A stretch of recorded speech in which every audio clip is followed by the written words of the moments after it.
Olá, boa noite para você. Seja bem-vindo ao Jornal da Record. Brasil tem mais de 8 milhões de pessoas que não foram tomar a segunda dose da vacina contra a Covid. Senador Davi Alcolumbre diz que não há clima para pautar a indicação de André Mendonça para o STF. E uma cena dramática. Pai e filhos são resgatados em alto mar depois que o barco virou. O Jornal da Record já está no ar. Oferecimento Crédito Imobiliário Bradesco. Taxa a partir de 2,99% ao ano.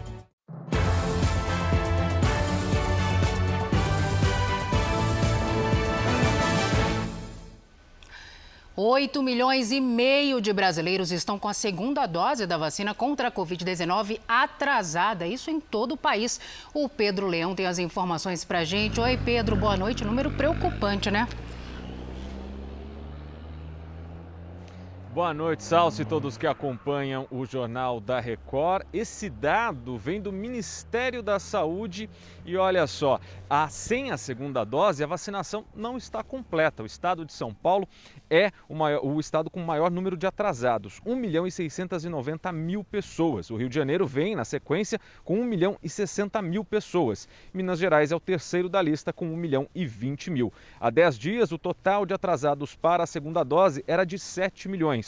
Até agora, quase 53 milhões de brasileiros estão com o esquema vacinal completo, com a primeira e segunda doses ou com a vacina de dose única. E nunca é demais a gente reforçar o alerta do Ministério da Saúde que somente com a vacinação, a imunização completa, a pessoa está protegida contra a Covid-19. Salce. Alerta reforçado. Obrigada, Pedro, pelas suas informações.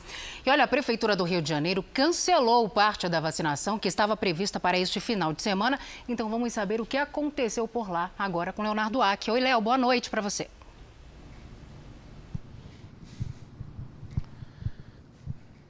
Boa noite, Salce. Boa noite a todos. Olha, a Prefeitura do Rio diz que não recebeu nova remessa de vacinas e que ainda não há previsão para acontecer. Com isso, a Secretaria de Saúde suspendeu a repescagem da vacinação para o grupo entre 20 e 29 anos, que estava programada para este sábado. Os postos de vacinação só vão aplicar a segunda dose, que também já estava programada. Agora, já a primeira dose fica restrita aos remanescentes do público acima de 30 anos, pessoas com deficiência, grávidas puérperas e lactantes.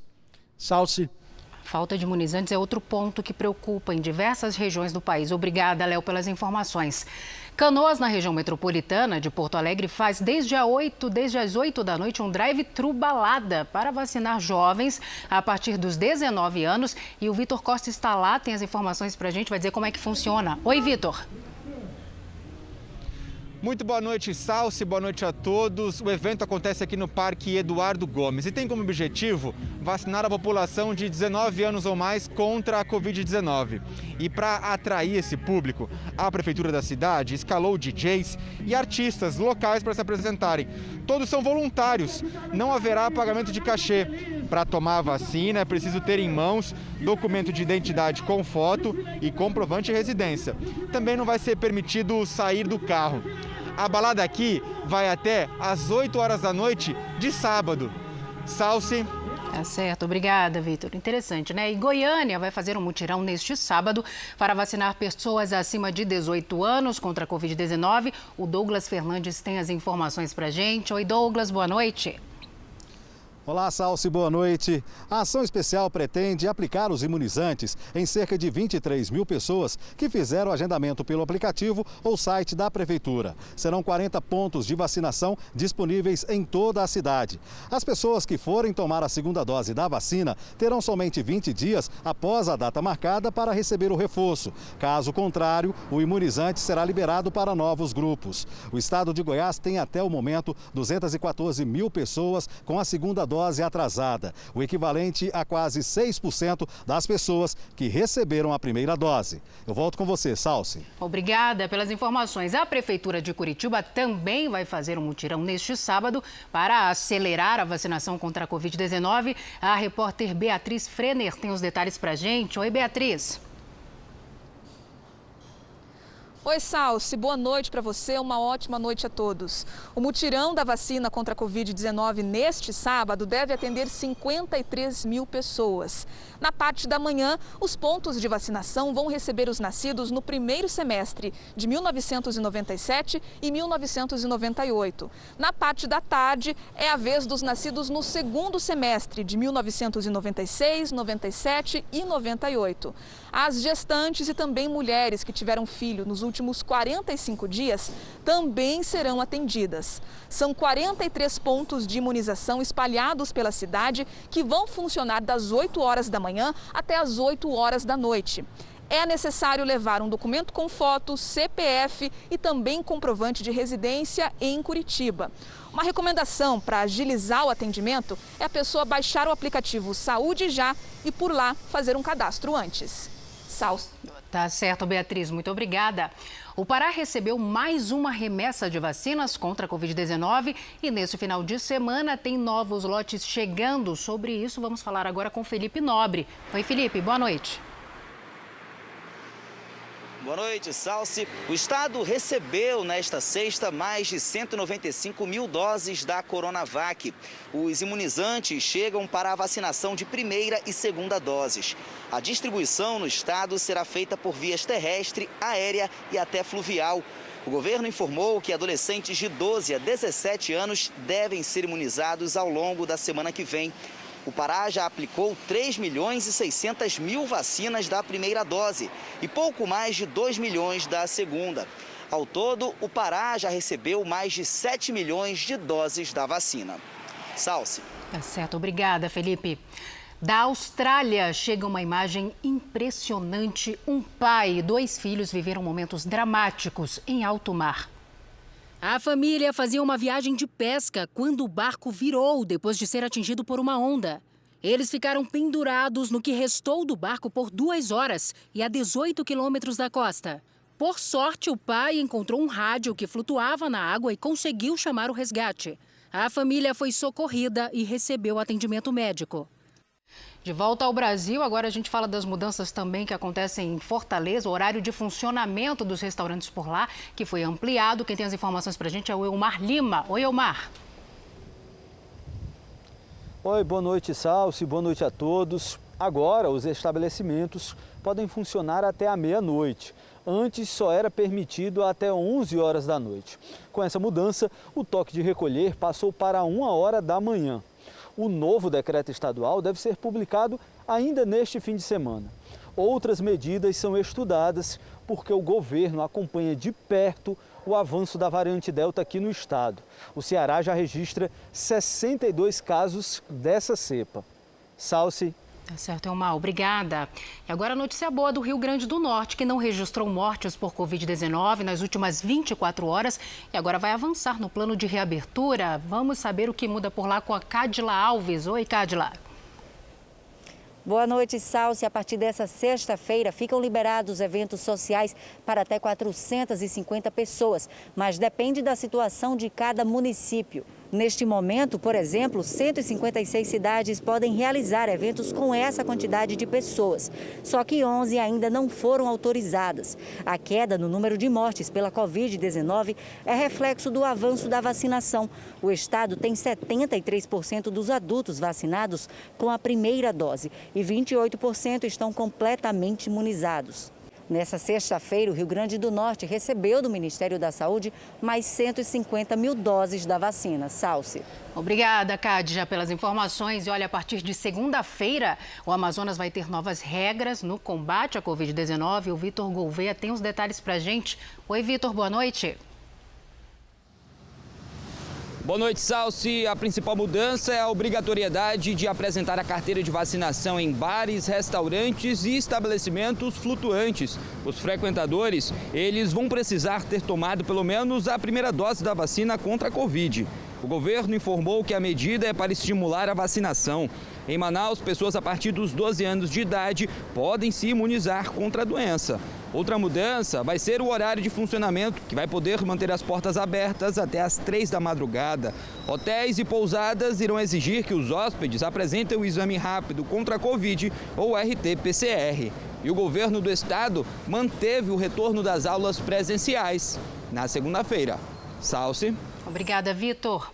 Em Salvador, a redução de casos de Covid fez a prefeitura anunciar novas medidas de reabertura. A repórter Juliana Tourinho conta pra gente agora como que vai ser por lá. Oi, Juliana. Boa noite, Salce. Boa noite a todos.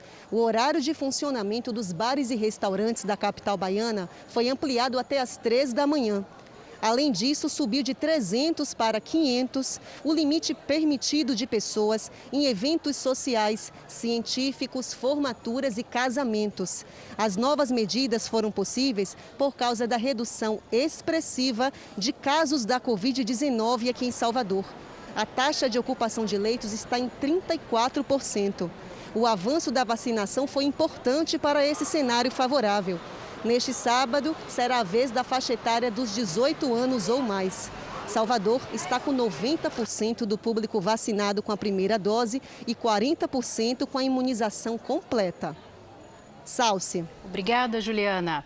Já Pernambuco pretende usar um selo para controlar a entrada de pessoas em eventos no estado. A Priscila Assis tem as informações para a gente. Priscila, boa noite.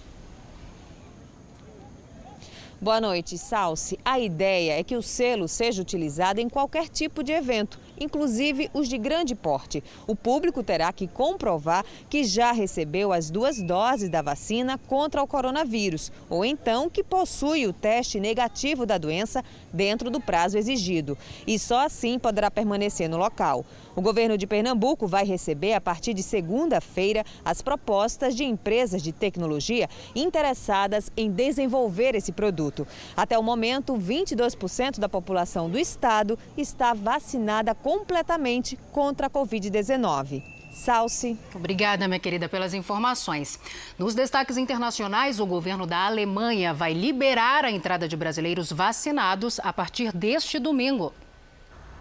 A decisão acontece depois que o Brasil foi retirado da lista de países de maior risco de contágio por coronavírus. Agora, o Brasil passa para a classificação de alto risco, a segunda mais alta. Com isso, os brasileiros que quiserem visitar o país terão que apresentar um comprovante de vacinação com os imunizantes autorizados pela Agência Europeia de Medicamentos. O órgão já aprovou as vacinas da Pfizer, AstraZeneca, Oxford e Johnson & Johnson. Os Estados Unidos registraram o maior número de casos de Covid-19 em um único dia, isso em quase 7 meses. Foram mais de 150 mil casos nesta sexta-feira, um aumento de quase 14% em relação à última semana. O país registra alta no número de casos, principalmente nos estados com baixos índices de vacinação. Nesta semana, os Estados Unidos voltaram a passar a marca de 1.000 mortes por coronavírus em um dia, depois de mais de 5 meses. Um estudo da Universidade de Oxford revelou que a eficácia das vacinas contra a Covid-19 caiu no Reino Unido com a variante Delta. A proteção contra a variante Delta, segundo o estudo, diminui depois de cerca de 3 meses da aplicação da segunda dose. Esse estudo do Reino Unido analisou as vacinas da Pfizer e AstraZeneca Oxford. Depois de 90 dias, a eficácia na prevenção caiu para 75% em quem recebeu a vacina da Pfizer e para 61% com o imunizante da AstraZeneca. O resultado reforça a posição de Israel, por exemplo, que já começou a adotar uma dose de reforço. E Estados Unidos e alguns países aqui da Europa também devem adotar a terceira dose, começando pelos idosos. De Lisboa, Ana Paula Gomes. Já o Reino Unido aprovou o uso de um coquetel de anticorpos para prevenir e tratar a Covid-19. Chamado de Ronaprev, o medicamento das empresas Regeneron e Roche possui anticorpos monoclonais que imitam o sistema de defesa natural. Segundo a agência reguladora britânica, o coquetel foi eficaz na prevenção de infecção e no tratamento de sintomas graves. O produto já foi aprovado para o uso emergencial em 20 países. O regulador de medicamentos da Índia aprovou a primeira vacina de DNA do mundo contra a Covid-19. O imunizante da farmacêutica Zydus Cadila entrega a informação genética do vírus ao sistema imunológico. A eficácia após testes foi de 66% contra infecções sintomáticas. Diferente das outras, a nova vacina é aplicada em 3 doses. O uso foi autorizado em adultos e crianças acima de 12 anos. O presidente da Comissão de Constituição e Justiça do Senado, Davi Alcolumbre, avisou a senadores aliados que não vai pautar a sabatina de André Mendonça ao cargo de ministro do Supremo Tribunal Federal. Vamos a Brasília agora conversar com Clébio Cavagnoli, porque Alcolumbre tomou essa decisão. Clébio, boa noite para você. Oi, Salsi, boa noite a você e a todos. A decisão de Alcolumbre é, na verdade, uma resposta ao presidente Jair Bolsonaro, depois que ele ingressou com um pedido de impeachment no Senado contra o ministro Alexandre de Moraes do Supremo. Em conversas reservadas com outros parlamentares, Alcolumbre, portanto, criticou a postura do presidente e afirmou que não há clima para realizar a sabatina nesse momento. Segundo os senadores, ele teria dito que o mesmo presidente que ataca o STF não pode esperar celeridade à apreciação de uma indicação dele para a mesma corte. Como presidente da CCJ, cabe, portanto, ao Alcolumbre indicar um relator e marcar uma data para a sabatina. O presidente Bolsonaro foi visitar a mãe em Eldorado, no interior de São Paulo, e comentou o pedido de impeachment contra os ministros do STF. Vamos ouvir. Temos um inquérito, no nosso entendimento, que nasceu de forma irregular. Nós entendemos que tem que ter a participação do Ministério Público. Não vou entrar em detalhes se a ação foi proposta pelo ministro Alexandre ou talvez pelo Procurador-Geral da República. Tudo começou errado lá atrás. Ou nós seguimos as leis, ou cada um começa a interpretá-la da maneira que melhor lhe interessa. O próprio senhor Alexandre de Moraes, por ocasião da sua sabatina no Senado, ele começa dizendo que reafirmo minha independência, meu respeito para com a Constituição, minha devoção para com as liberdades individuais. Então, o mínimo que a gente espera dele é respeitar isso que ele falou na comissão especial da sabatina dele no Senado, lá atrás, e também respeitar a Constituição. Atacam eu e a minha família a todo instante. Agora, não podemos, ao ser atacado, tendo poder de usar uma caneta para contra-atacar, usá-la. Temos que ter tranquilidade, caso contrário, o Brasil pode mergulhar numa situação que ninguém quer. Eu já disse na minha nota de sábado próximo passado, sei das consequências internas e externas, de uma ruptura. Não quero isso, não provoco e não desejo. Não é fácil fazer um pedido, você tem que ter muito equilíbrio, você tem que buscar materialidade, tem que estudar bastante, não pode apresentar por apresentar. Então priorizamos esse pedido do senhor Alexandre de Moraes e nos próximos dias ultimaremos o segundo pedido.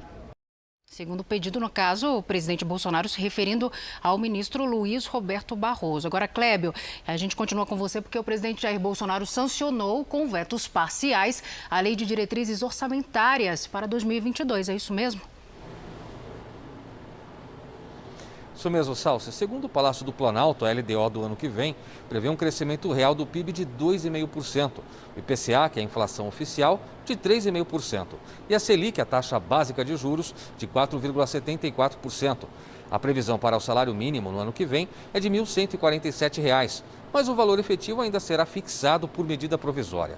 Além também fixou uma meta de déficit primário de 170 bilhões de reais para o orçamento fiscal e um déficit de quase 4,5 bilhões de reais para as empresas estatais. A LDO, a gente relembra aqui, define as prioridades do orçamento da administração pública federal. Salsi. Obrigada, meu querido, pelas informações. Boa noite para você. O ministro Edson Fachin, do STF, foi sorteado relator da ação movida pelo presidente Bolsonaro para impedir a abertura de inquéritos pelo próprio Supremo, sem pedido da Procuradoria-Geral da República. A investigação das fake news é um exemplo de ação que partiu diretamente do STF. Seguimos o JR 24 horas com o mercado financeiro. O dólar encerrou a sexta-feira em queda de 0,77%, cotado a R$ 5,38. Na semana, a moeda americana avançou 2,58%. Já a Bolsa de Valores de São Paulo teve alta de 0,76%, acima dos 118 mil pontos.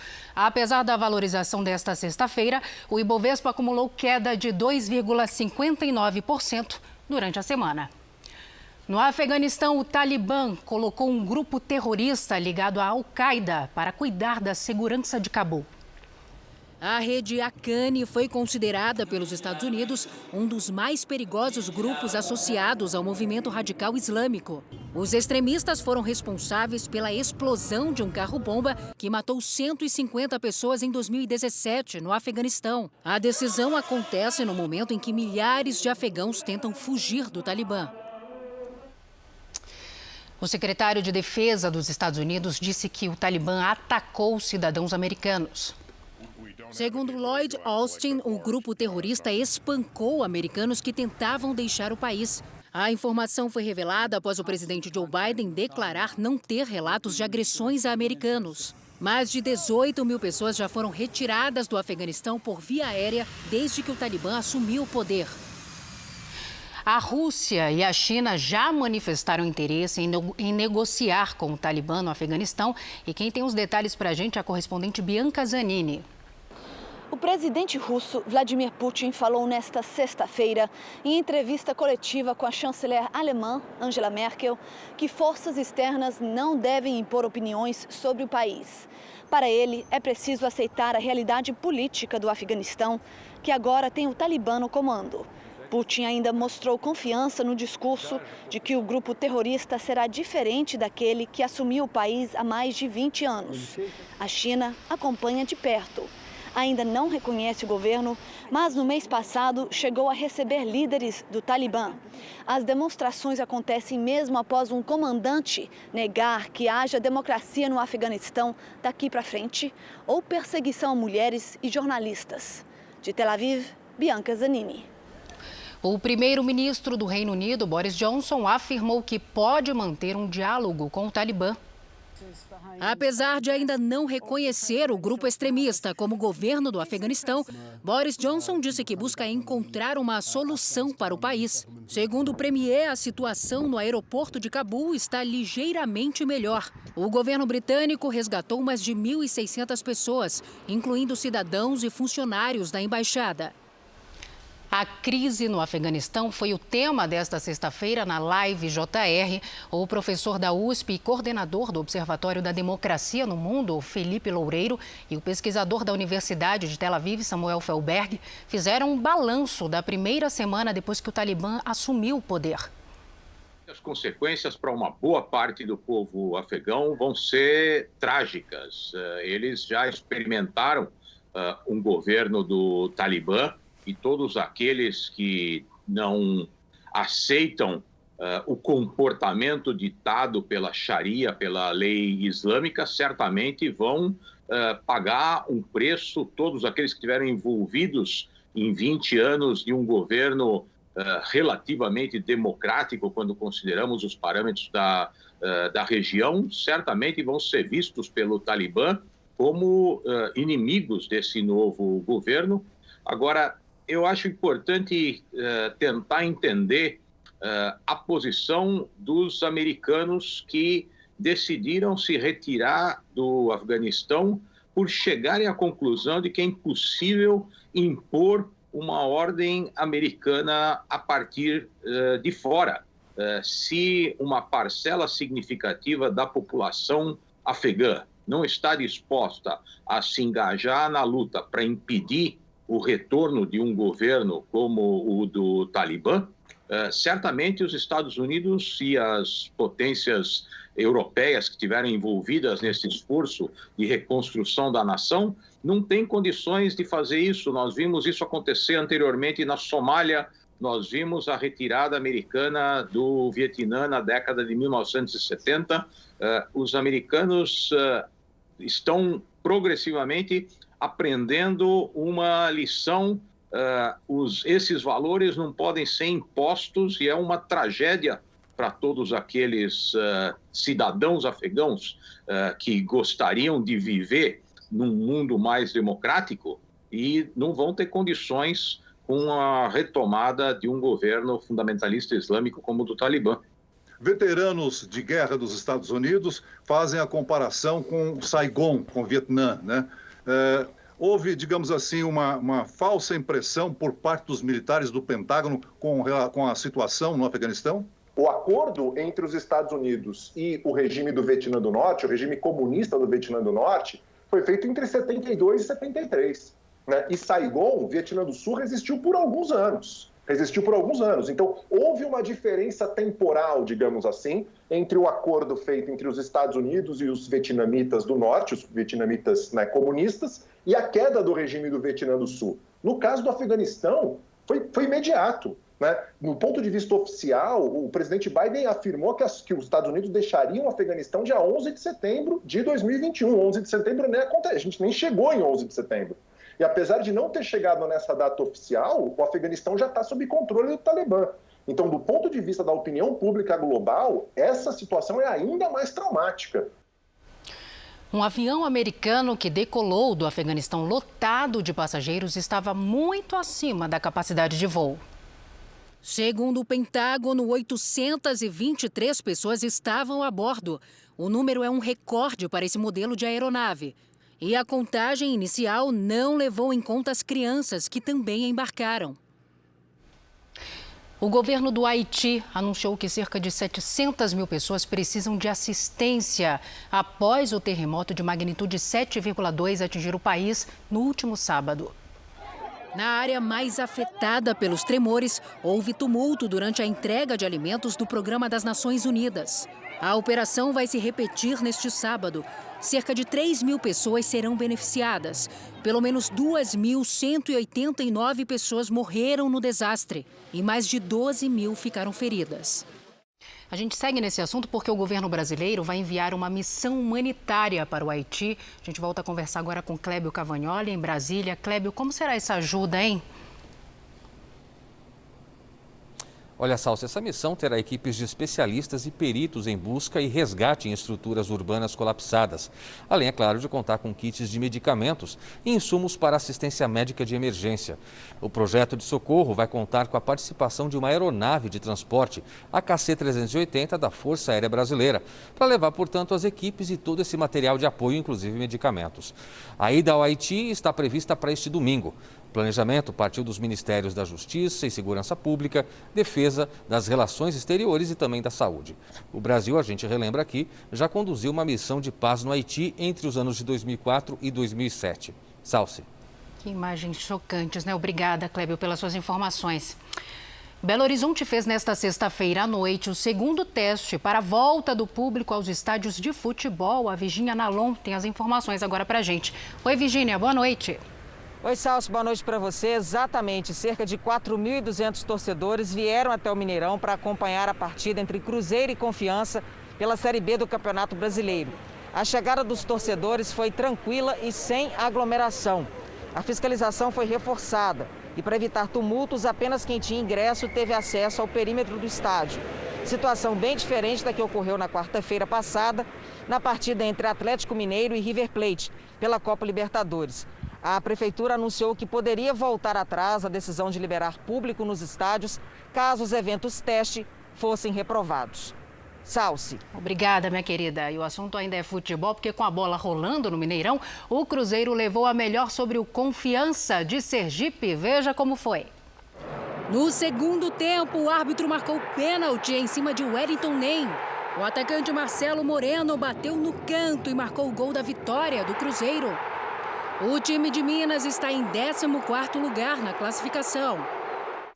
E olha, o ex-jogador de futebol Anderson, que atuou pela seleção brasileira, virou réu em uma ação que apura diversos crimes no Rio Grande do Sul. O Felipe Bueno tem as informações pra gente da capital gaúcha. Oi, Felipe, boa noite. Boa noite, Salsi. Anderson Luiz de Abreu Oliveira, de 33 anos, agora vai responder na justiça por crimes como furto qualificado, organização criminosa e lavagem de dinheiro. Segundo a investigação do Ministério Público do Rio Grande do Sul, Anderson e outras 7 pessoas desviaram recursos de uma empresa e lavaram dinheiro em operações com criptomoedas. O valor total do desvio chega a 35 milhões de reais. O ex-jogador e o advogado dele alegam inocência. Anderson está aposentado desde 2019. Ele foi revelado no Grêmio e defendeu o Manchester United da Inglaterra. Pela seleção, conquistou a medalha de bronze na Olimpíada de Pequim em 2008. Salsi. Tá certo, obrigada pelas informações. Bem, esta edição do Jornal da Record termina aqui. Outras informações no Fala Brasil, edição de sábado às 7h30 da manhã. Fique agora com as imagens que marcaram a semana e logo depois tem o Fala Que Eu Te Escuto. Uma boa noite, excelente fim de semana, cuide-se. Tchau.